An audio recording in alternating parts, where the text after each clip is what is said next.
Hey everyone, it's your girl Maddie here, aka Beaver Mosh, and today I am joined by Hayden of Coffin Rot, who recently put out Dreams of the Disturbed off of Maggot Stomp Records.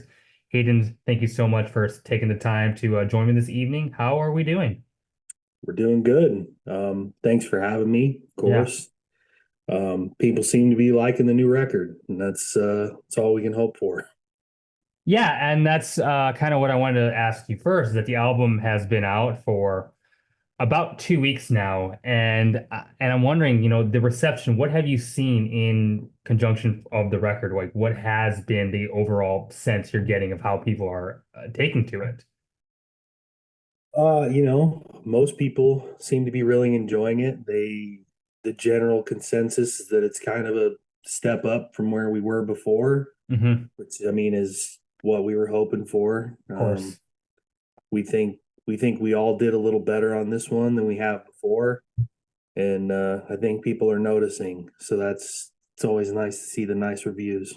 And Yeah, I haven't really yeah. seen anybody say anything too negative, so that's Has good. there been any somewhat negative press around it? No, not really. I wish I knew the name of the guy because I'd put him on blast for being a dork, but there was one guy that posted a review and he gave it like a 5 out of 10 and said basically everything sucked except for the bass playing. But then before I could even finish reading it, he took the review down. Hmm. So I don't know if people were, making fun of him or something, but Yeah. it didn't even stay up long enough for me to finish reading it. So, but uh, oh well, I guess. yeah, Um, honestly, I would rather read negative ones than the positive ones, anyways. yeah, You know, you never know what actually constructive criticism you might get from somebody. sure. Now, you put out Monument to the Dead in 2019. 5 years later, is this new one? And I'm wondering how the pandemic in between these two records affected you as a band in terms of, putting out this new music. All the the pandemic killed us. Yeah. You know, some of us members have, you know, either we have or are closely entwined with people that have pre-existing conditions. So there was a Oh, lot of fear about, even the four of us at that time getting together to practice. Um, so Trey did a lot of the writing like on his own at home, but didn't really do us much good. Um, yeah, we didn't really start getting together again until I think later in 2021. So we hmm. finally started like practicing all together again. So yeah, the we definitely would have got it out sooner had the pandemic not happened. Yeah. Um, and I feel maybe I'm wrong, but that time, you put out this record in 2019, it was kind of like you were about to break through. Like it was like time you were, well now you are on Maggot Stomp, but it was like, that was a big opportunity that maybe felt like was cut short or maybe like delayed for you. Oh, for sure. I mean, Yeah. there was talks of trying to do some touring. We had booked some festivals that, Hmm. didn't end up happening. And, it because we got our copies of the record in October of 2019, and then 5 months later the world is shut down. Yeah. So I mean, we only had we only had a handful of opportunities to even play, off that first album. But that's the way it was, and hopefully that shit doesn't happen again. Yeah. And I'm like, I don't know which bands these are, but RIP to the bands who just weren't able to recover from like that loss of momentum from the pandemic. It's really sad to think about. Yeah, Yeah. yeah. I mean, it definitely stopped us dead in our tracks. Well, you're from Portland, Oregon, and I gotta ask, it just seems like there's so many bands, especially death metal bands, that come from there. Like, what is in the water that just creates metal music in Portland? mean, honestly, a lot of it that I don't know if people outside of Portland realize is that like a lot of the bands are all made up of the same people. Sure. It's like an infinite pool of like side projects. Yeah. So I mean, it seems like there's a ton of bands, but really it's just like the same guys that are making different music kind of. But there is definitely something going on up here. Yeah. Between Portland and Seattle, there's, you can't look in any direction without finding a cool death metal band. It just that makes sense that there are, a lot of people doing in different like different bands and doing different projects together. And that's why it seems there's a lot of bands. I mean, the first like a Portland band that comes to mind right now is like Ascended Dead. But I I'm curious because like it seems like other cities like my city, Minneapolis, there are metal bands, but there isn't such a culture around it. Like there is, I mean, there's like a handful of bands here. It just seems like Portland has so many, and it's not that much bigger of a city. It just you think of death metal when you think of Portland, at least in my opinion as an outsider. Yeah, I mean, I've always said that, the Pacific Northwest is the new Tampa. Hmm. There's probably some of the Ohio kids that are going to get mad at me for saying that, but I mean, there's a lot of cool stuff happening up here. It's a lot of really killer bands, and having a handful of killer bands just helps create more killer bands because then you have a new batch of guys that are like, well, I want to get all the shows that these guys are getting. So then, Yeah, it's like friendly competition up sure. here. Everybody for the most part, we're all pretty close. There's just not really a lot of bad blood. So Yeah. a lot of really fun death metal shows up here. What are the primary venues up there for metal music? Um, there's Dante's. Dante's has a lot of shows downtown. Yeah. And then there's places like the Twilight Bar, the Coffin Club, Blackwater Bar. It's like a lot of just like little bars. High Watermark. We play there a lot. Hmm. There's a lot of really cool like dive bars here in town that have shows. Have you played with like a good chunk of the Portland band? Like you all kind of know each other. Yeah, we've played with most of them by now. Yeah.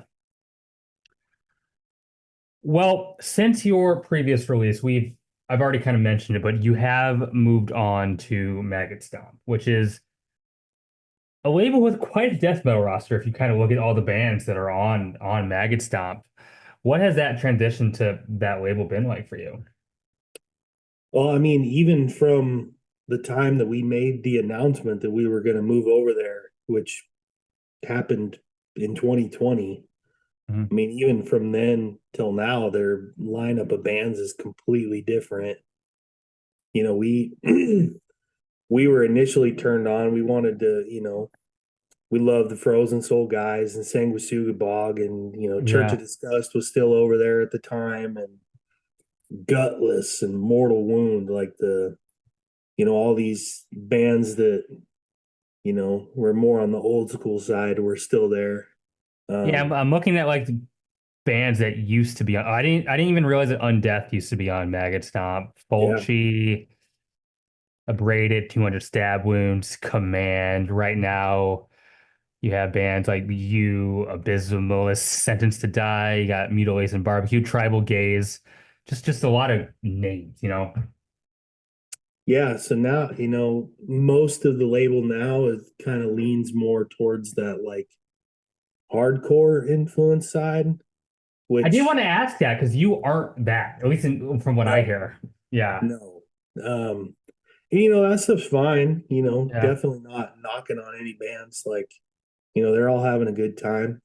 Um, it is kind of nice being, one of the few bands on that label that's like doing something way different than everybody else. You make Uh, 20 bucks spin death metal. I mean, I'm gonna make that a genre. Like, yeah, like everybody on the label doing one thing, and then you kind yeah. of have us. Yeah. Um, People are a little surprised. Scott's a really nice guy. People are always kind of surprised that we're on that label. Scott's good to us. He's always been a Yeah. fan. He hit me up early on in our band about this stuff, and we like being there. He's a good guy. Yeah, great. I'm glad it's working out for both the label and you. Um, Talking about Maggot Stomp, I wanted to ask because one of the first things you did for Maggot Stomp was a single, reduced to visceral sludge. But the B side to that, or what, at least what was included with the package, was a Sepultura cover, Troops of Doom. And I'm wondering why Sepultura and maybe why that track in particular. Well, so there's a couple answers to that question. Hmm. Um, Sepultura and like maybe Max specifically, or like that's like my biggest personal like influence. Like Max is my hero. Yeah. Like I wouldn't even be able to do these kinds of vocals if it wasn't for, driving around in my van, singing along to Arise and all that stuff. Yeah. So I always wanted to do a Sepultura cover. And then I know this answer is not as fun, but we were trying to come up with a cover, and we knew we wanted to do a cover for the B side of that single. And my brother, who's our drummer, Derek, his philosophy is always like, why are we gonna put in all this effort to learn like a super complicated song, like if it's not even our song? So he's like, if we're gonna cover, it needs to be like an easy song. Sure. So we kept coming up with all these suggestions, and he'd turn them down, and then we're like, you know what? You just fucking just pick one. And he's like, Troops of Doom. We're like, okay. Yeah, I can't argue with the logic. It's like, if you're Yeah. gonna put a bunch of effort into learning a song, like let's just write a song. Yeah. So yeah, we picked Troops of Doom because that was a pretty easy song to learn. I think that's a perfectly valid reason. I mean, so you're covering Sepultura. I see you have a Metallica shirt. Does like is classic thrash like in the identity of Coffin Rot's music? There's definitely a lot of it there. There's, Yeah. um, Slayer is like a big influence on Trey, our guitarist. Mhm. Um, Obviously, like James Hetfield's rhythm playing is a big influence on Trey. So and I mean, you definitely hear it in the songs. There's a lot of thrashy stuff going on there. Yeah. So yeah, I would definitely say it's kind of embedded. Definitely more like the Slayer-esque type Yeah. stuff. But yeah, I I saw I think like it was like 2 months ago. I saw Metallica on their tour that they're on now. And I gotta say, as someone who's never seen them live, they're like Battery when they played it, like those old like Master of Puppets songs sound even heavier now. Like they like just it's like they're just so timeless. Like, but even now, just like those riffs when you're in that big stadium feel big, and it's like they haven't lost any of that. There's just a lot of muscle to that music, you know?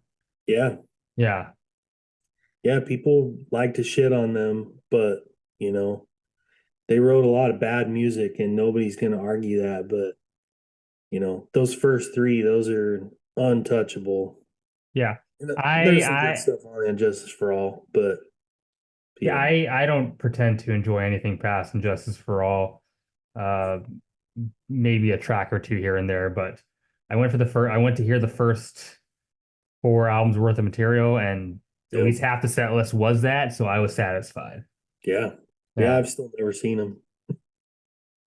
it's worth it in my opinion. The album, it's pretty to the point. Uh, it would see it's about 32 minutes long. Was being like very concise and kind of trimming the fat, something you were kind of aiming for intentionally with this record. Absolutely. Yeah. We were we had a lot of discussions, and we were like, we want it no less than 30 minutes and no more than 35. And you did So it. we ended up right where we wanted to be. 'Cause, you know, there's a lot of good albums that come out, and you know, it's hard to listen to one album for, 40, 45 minutes. Um, so we really wanted to make sure that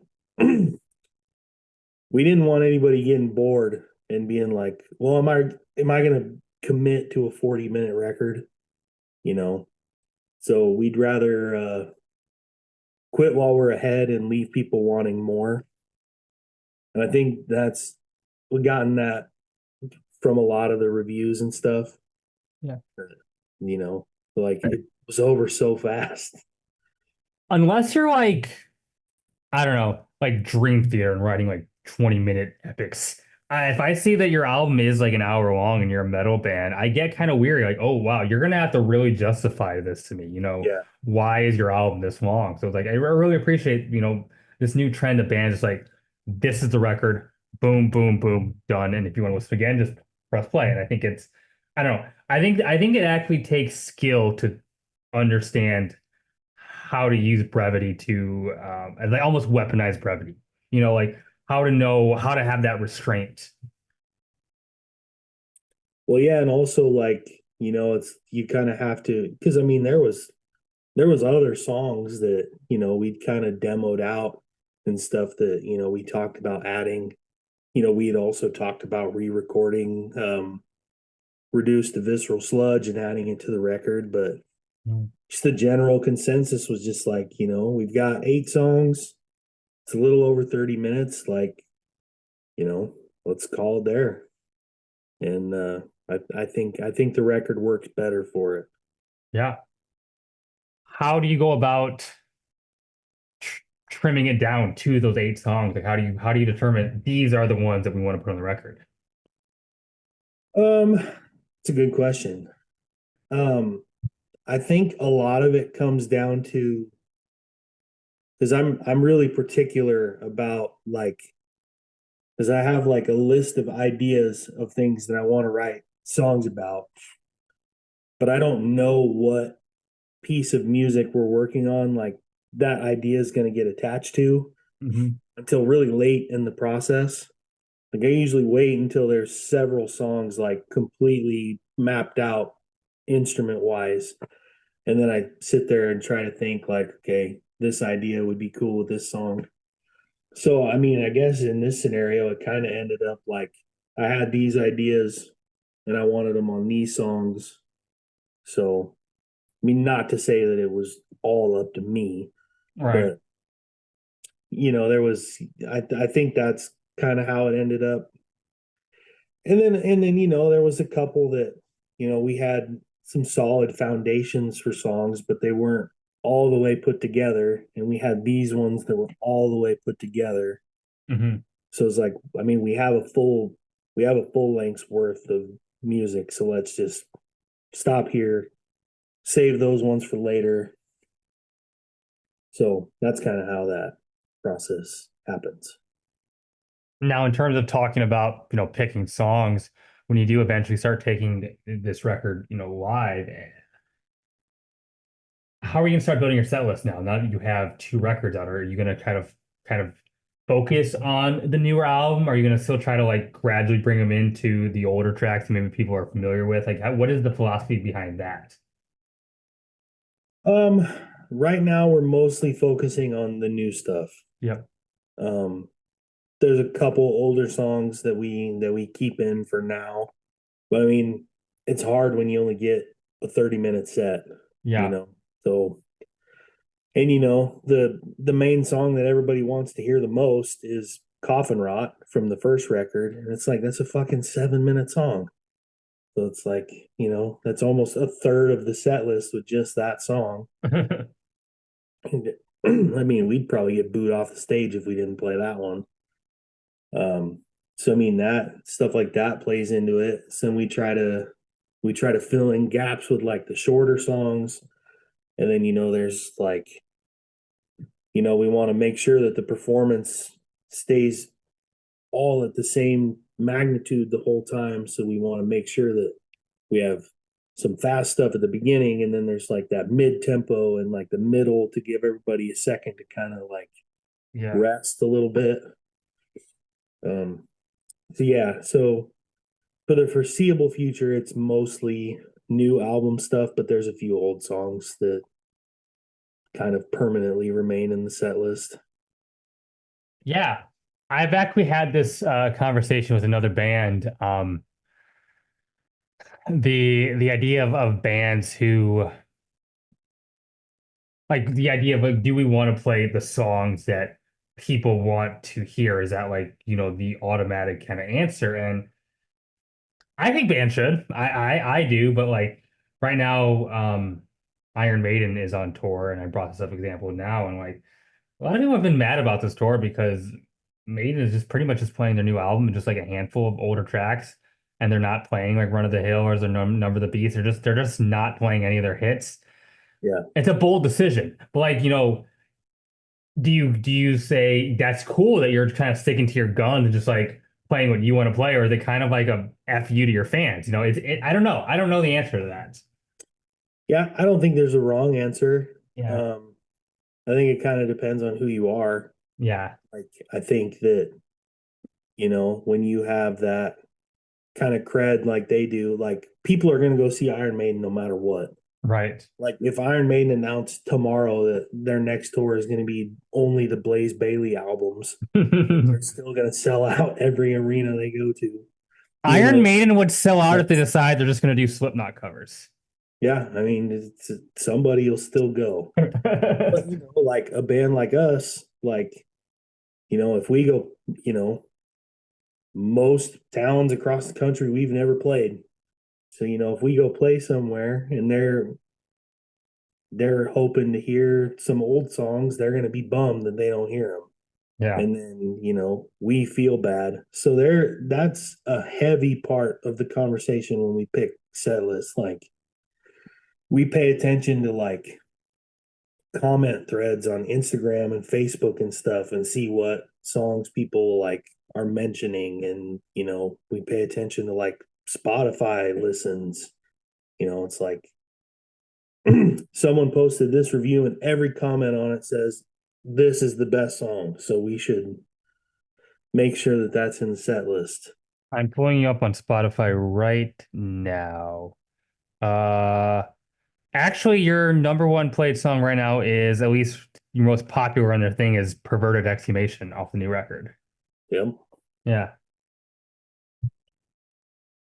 It's those types of analytics or kind of stats are always interesting to me. You never really know why a track becomes that. Like you never know why a track becomes like the popular one. You could like put out a single, but you never know why one specific track is the one that like clicks with a fan base till the record's out. Yeah. Um, Yeah. I mean, that one definitely because it was the first single. I mean, yeah, obviously, that one's going to have a few more plays, but that one's, of all the songs on the new record, that one's probably the most fun to play. sure. So, I mean, that one's probably never going to leave the set list. Hell yeah. That one's fun. Yeah.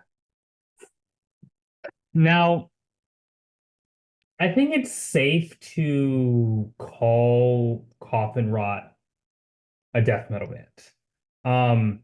But I guess before I just like label you as a death metal band, I want to know because maybe it isn't that simple of a classification. I know you do bring other, influences. There's maybe even some blackened aspects in the music.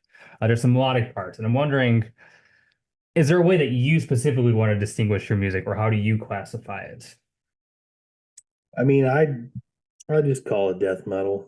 Yeah, I mean, I always joke around that I want everybody to I want people to listen to Coffin Rot and think they're listening to Cannibal Corpse. Like yeah, that's what I want. But yeah, I mean, we're just kind of new age death metal that really wishes that we were putting these records out in 1991. I mean, yeah. you know, yeah, definitely not any like super long, complicated. subgenre answer. Just Hmm. oh, we like Not New York. hmm. You're not your own dissonant melodic avant-garde tech death band. You're just death metal. Yep. Yeah. What was it like working with Damien Herron? That guy has a really good um he asks what sound you're going for and you tell him and he's got it. Like he asked us like for some reference records of like, production that we were kind of hoping to mimic. And, we gave him a list of things and, he's like, all right. And then, started sending rough mixes. And we're like, holy shit, this guy nailed it. I mean, he's got a really good ear for the specific band that he happens to be working with at the time. We were It's we were really impressed with everything he did for us. that guy is just so busy, not just with his own band Horrendous, but he's just mixing a shit ton of death metal records all the time, it seems like. Yep. Yeah, we were really stoked about like he was you worry that you're gonna bother somebody like, hey, this still isn't loud enough or like this still doesn't sound right. And like every note that we gave him, he's like, all right, I'll send you a new rough mix. There was never any pushback. He had good input. You Yeah. know, a lot of times you work with, you know, production staff like that and they just kind of go with whatever you say. But it's nice, like if they have an idea, it's good to hear it. It's good to have that kind of perspective. And there was a few things on the record that he gave some input about that, you know, ended up working in our favor. So yeah, it was pretty great.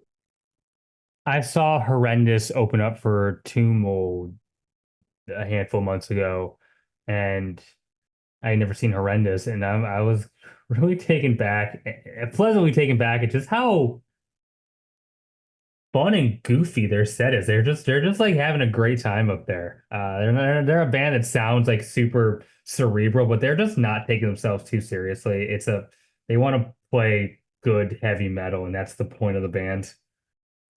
Yeah, those guys are crazy musicians. Yeah. I really kind of like how they are kind of they get a lot of comparisons to like later era death, like the more like progressive side, but I think they're more just like bringing in old school heavy metal into their death metal sound, in my opinion. That's kind of the direction they're going in. Yeah, you definitely Yeah, hear yeah. Well, I mean, I like asking kind of where are the lyrics come from? Some bands will say, "Oh, I've been playing these games, or I've been reading these books, or I've been watching these movies." Are there any sorts of media that is bringing this to you? Yeah, there's a handful of things. I'm a big serial killer podcast, Okay. um I get I had a pretty extensive list of things written down just from, different things I've heard about on podcasts. So there's a handful of our songs that are like directly just about real life serial killer cases. Um, the last song on the record, The Howling Man, which is my favorite song, that one's about a Twilight Zone episode of the same title. First song I've ever written where nobody gets killed or nobody's killing anybody, nobody eats anybody or eats themselves. So it's like the first non-violent or non-disgusting Coffin Rot song. So that was a fun challenge to try to do something a little different. But I watch a lot of old horror movies. Um, so I get some ideas from that. Um, and then, other times you just sit around thinking about stuff and, dark stuff. And you might hear something somewhere and like, oh shit, I gotta write that down. Like um Breaking Bad. You watch Breaking Bad? I have seen Breaking Bad, yes. Um the episode where they dissolve that guy in the acid, Yeah, that was like very early on in the show. and he says the term chemical disincorporation. Thought, fuck, that sounds awesome. So I've had that written down in my notes for like the last 8 years. Just wait through those, like that sounds really awesome. I Yeah, just random shit like that. I'll just write stuff down. The Uh, conversations that people that are into death metal have with each other, I just the reactions that like normal people must have, like you saying to me, "This is the first song I've written where someone isn't eaten or something violent." Like that's just like I just reacted so normally that like, oh yeah, that makes sense. Like that's just, but just, that just would sound so off to anyone else. yeah, I like telling people that, you know, like, yo, you're in a band? I'm like, yeah. And they go, well, what do you do? And I'm like, the vocals. And they're like, oh, so you sing? And I'm like, no, I do the vocals. This is not singing. And then it always ends up with them wanting to know about it. And then they're like, well, what do you write songs about? And I'm like, cannibalism. They're like, what the fuck? I like writing about cannibalism. Yeah, It's interesting. It's gross. But and then it's funny that you bring up this question because nobody's asked it yet, surprising me. It seems like interesting. such a home run of a question. But yesterday at practice, Brandon says if they ask you about any of the lyric inspiration, you got to give your brother some props because it was it was during the pandemic. We had heard some of the songs that Trey was like demoing out on guitar, and Derek, our drummer, he hit me up and he goes, "I had a really cool idea for a song." And I'm like, "Okay," and he goes, "You just write a song about a guy killing people in the cemetery." Perfect. Okay. And he goes, and you call it Lurking in the Cemetery. That is a pretty badass song title. And I'm like, well, can I play around with what it's about? And he goes, I don't even give a shit what it's about. Just write a song called Lurking in the Cemetery. So I was like, okay, I'm gonna write a song about a crazy guy that hangs out in the cemetery and waits for people to come, visit their loved ones, and then he stabs them to death and like drinks their blood and shit. So just wrote the dumbest song, and then of course that's the one that we ended up getting Dave Ingram from Benediction to do guest vocals on. So yeah, so sometimes the song inspiration is significant, and other times it's as simple as like, hey, I thought of this cool song title. Like that's how Perverted Exhumation came about too. I was I was like, I don't want to write anything about stuff super generic, and lame stuff. But then the first thing that came to my mind was, like necrophilia and stuff. And then I thought of that song title. It's like, fuck, that's a cool song title. So then I hit up our bassist and I'm like, I'm conflicted because I got this cool song title, but the subject matter is so played out. And like every edgy band is like, I'm gonna write a song about fucking dead girls. So he was like, all right, well, that title is really cool. So why don't you write it and then see what you think? So I wrote it and I wasn't subtle at all. And I was like, this feels gross. So I deleted all of it. And then I wrote it again. I wrote another draft and I deleted it again.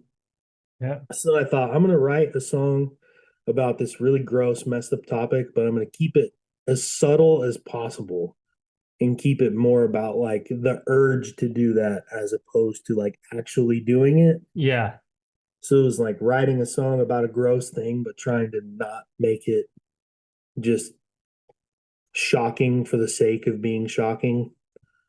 So I think there ended up being 4 drafts of that song before I was like I felt good about it.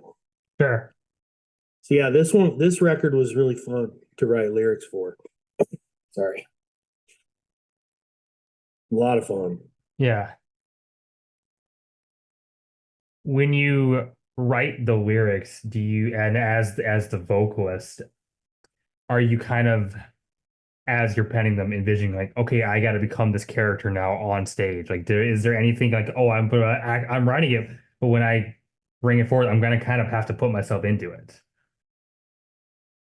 Um, I wouldn't say like not exactly. Yeah. I think the only real thought that I've ever really put into it was just like I'm a big I speak out against vocalists um who cup their microphone, to like help get those super low growls. Yeah. Uh, I always viewed that as cheating. Like even like Chris Barnes and Frank Mullen, like they're the godfathers, but like that, like keep your fucking hands off the mic like that. Yeah. So I mean, really the only thought that I ever put in was like I want to have vocals as good as these guys, but I want to do it the right way. Hell So yeah. it's just kind of like forcing myself to to try to do everything in a crazier fashion. It's like I spent a lot of time listening to the first record and was like, so there's a lot of stuff that I'm doing a lot and I want to do less of it. And then there's stuff that I should be doing way more of that I'm not doing like at all. So there was a lot of like hyper fixation on that.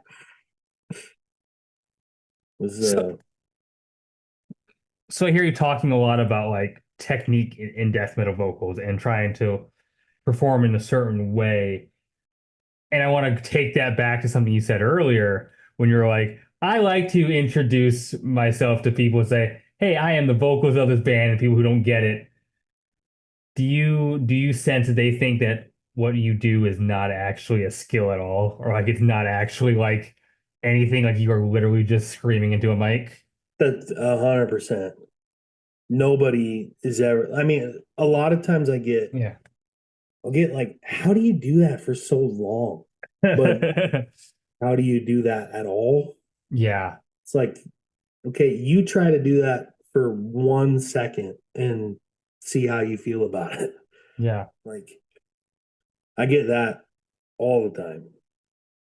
Like, anybody that I talk to that doesn't listen to this kind of music, you know, they're like, "Hey, what's the name of your band? I want to check it out on Spotify." And I'm like, "Dude, you're gonna fucking hate it. Like, just don't even bother." And they're like, "No, I want to check it out."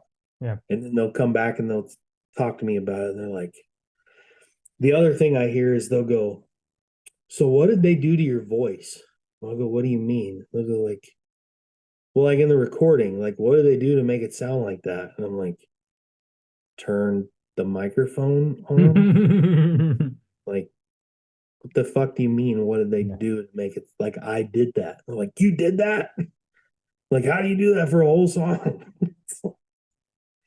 Yeah. It's one I thing to, guess some people, I mean, I guess that's kind of being impressed, I guess, but it's more like, why would you want to do that?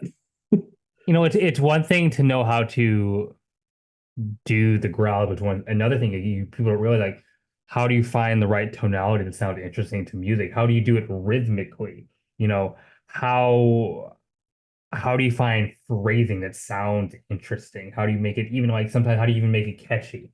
How do you not only make the sound, but how do you add volume to it? There's so many aspects to it. Yeah, for sure. There's, Yeah. um, I almost feel like I try too hard sometimes. I definitely try harder than I feel like I need to. Yeah. It's like, 99% of the time you don't have a fucking clue what the person is saying.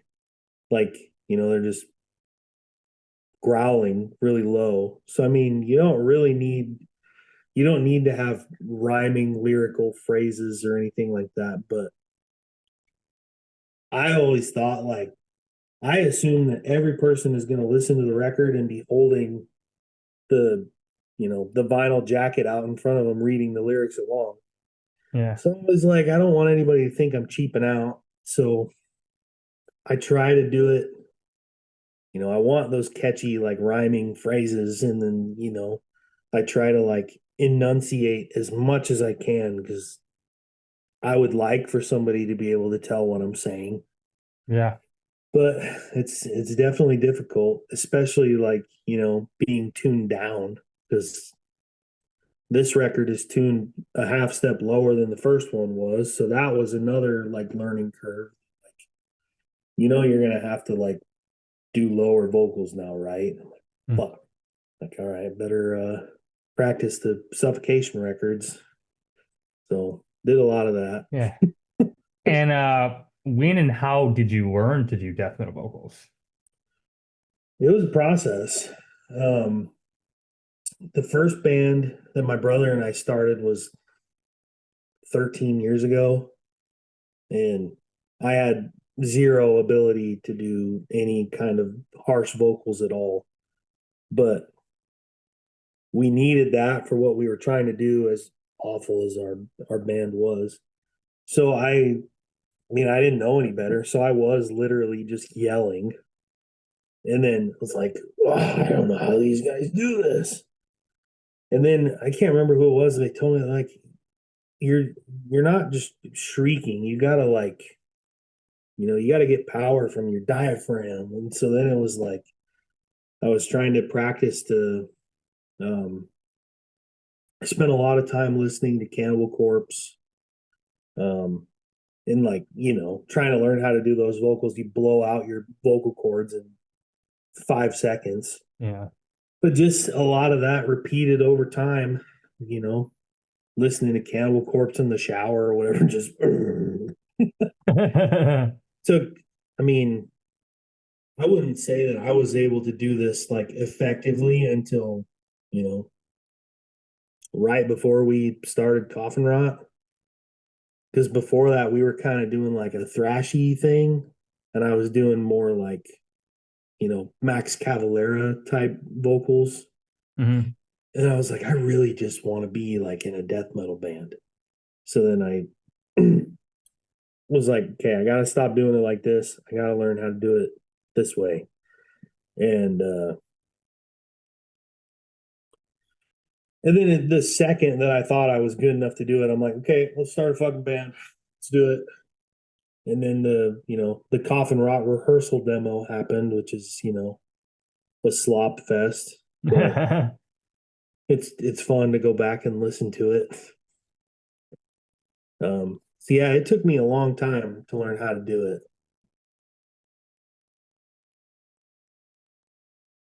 So it almost sounds like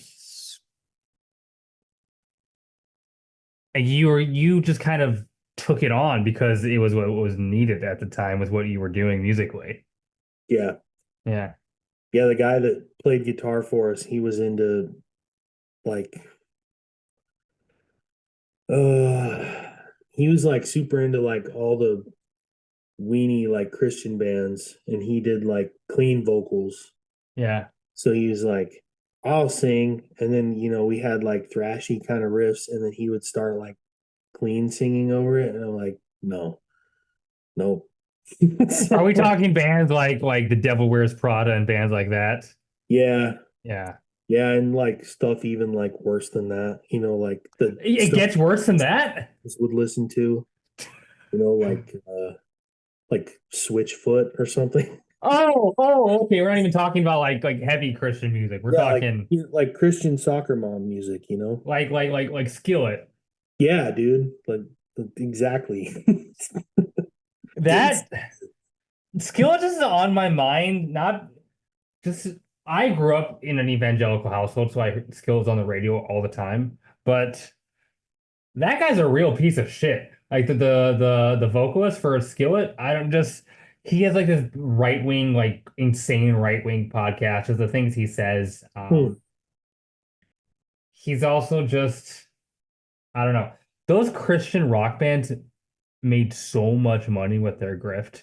You have no idea. I looked this up recently. Like Skillet made millions of dollars just playing shitty Christian rock music. But that's off topic. That's what I thought of when we mentioned Skillet.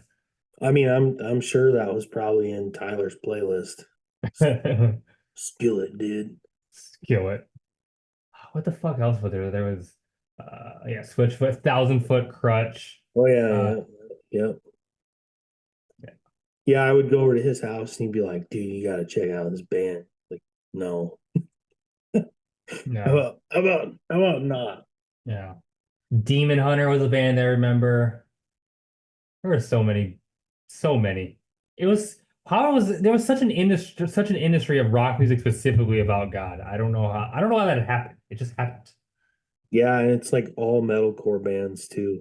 Yeah. It's Yeah. like Like Warped Tour was a Christian band fest for a little bit. pretty much it's like Christians and pedophiles, you know. Yeah. I mean, and there's certainly some overlap there too. I didn't want to make that joke, so I'm glad you There's did. Christians, pedophiles, and Christian slash pedophiles. Yeah. You have all the bases covered. And maybe no effects. That's like a I like a bonus. Yeah, there's always Yeah. something like Yeah. uh I'm so glad that we got on that tangent.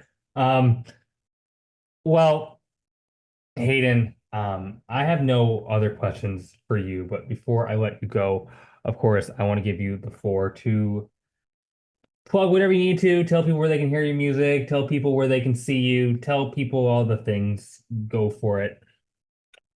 that. First of all, thank you for listening to the record. Yeah. Thank you for having me on this program. Mhm. Um, Go to Spotify, listen to all of our music, especially new record. Um, our new record is for sale through Maggot Stomp. If you are in the Portland area, we'll be playing on November 1st at Star Theater. We'll be playing down in LA for the first time on November 30th, opening for Pessimist, Terrorizer, LA, Massacre, and Sadistic Intent, which will be an insane show. Yeah. And then we'll be likely finishing out the year in Seattle with Reburied, Contusion, and our good friends in Oxygen Destroyer. Amazing ass band. So glad you're playing with them. We have lots of killer bands. Yeah. Well, cool. Well, for everyone watching at home, do in fact go check out the record if somehow you haven't heard it anymore. I feel like people who watch this show have heard it, but if you haven't, just seriously go listen to it. Um, thank you as always to my patrons. You are the best. You are the best. You are the best. My name is Maddie, aka Beaver Mosh, and I'm out of here. See ya.